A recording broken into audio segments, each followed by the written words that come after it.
蒲台島係香港南面嘅一個小島，呢度人唔太多㗎，因為只係喺星期二、四、六日喺香港仔嘅海濱公園同埋赤柱先至有船嚟到蒲台島，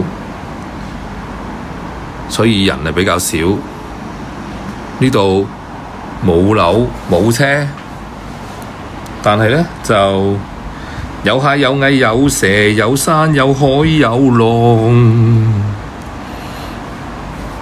海邊小徑平坦易行，好舒服㗎，又可以睇到山海嘅美景。嚟到停一停，休息一下，仲可以喺度輕輕鬆鬆咁樣放飛機。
海邊有一個山崖，崖上邊有一個大石，石嘅上半部裂開咗幾條柱，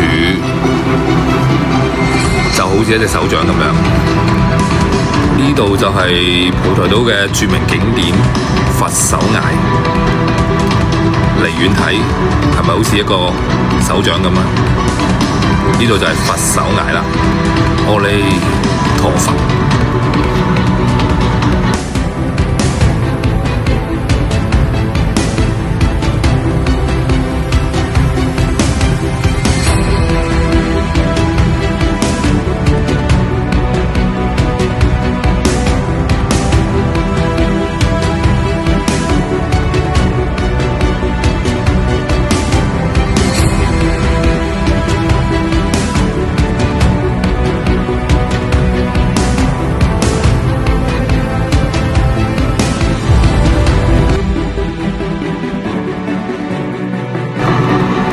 行到島嘅南邊呢，係有一片大嘅石灘，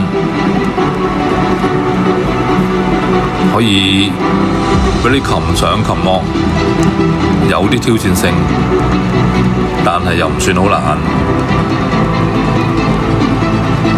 呢度有一個好有趣嘅名，叫做南極，蒲台島嘅南極。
嚟到蒲台島呢，要帶足夠嘅水同埋食物，因為呢度得一間餐廳喺碼頭嘅，要食嘢呢，就要返碼頭先有得食啦。拜拜。